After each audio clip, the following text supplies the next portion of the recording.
सबके अपने घर के नाम ठिकाने बता दीजिए रखना कि कहा हमारे घर और भी हमारे पिताजी के नाम लगेगा और हमारे माता पिता कि हमारा नाम रख दिया।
राज भरोगा लगेगा। और समाज वालों, हमारे पिताजी के नाम विशंबर सहनी, चाचा के नाम भीमल सहनी लगेगा। दो भाई बहन राज भरोगा निर्भर, हमरा से छोट हमारे बहन के नाम सती भगवतिया लगेगा। और हमारे नाम हमारे माता तिलक रखे। आप हम सुनावे आज से छोटे दो में माता मेरा छोटे दो में माता मेरा नाम आज दिन में पूरा होना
लास्ट समय में हम माता पिता गुजर गए थे।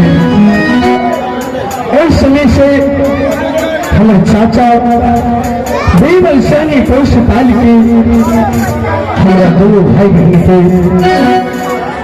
हमारे चाचा हमारी शादी कराने के लिए दक्षिणी नगर बारात की शादी की तैयारी के लिए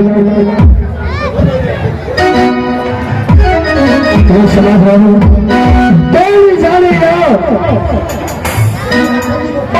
जी राज भरोड़ा और बकरी की लड़ाई नाटक नटवा ध्यान से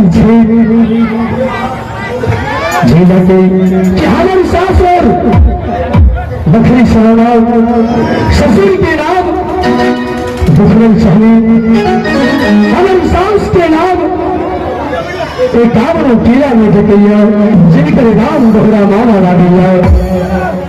हमारे साला के नाम मालिक सन लागैया। हमारे चाचा कभी गौर से सुन गए कि हमारे चाचा हमारा शादी करावे के लिए बकरी सरोना जाए के लिए बराती जो साजना तो हमारे बहन बड़े बड़े मारे हमारा चाचा लंगे और हमारा चाचा के मना करे कि चाचा हमारे भाई की शादी तू कहे और दोसर गांव दोसर बस्ती दोसर नगर में क्या कहो, लेकिन हमारे भाई की शादी बकरी नगर में नहीं करा। हमारे चाचा ने माना हमारे बहन भगवतिया कान लिखी जाओ हमारा नजदीक बड़े मार के आई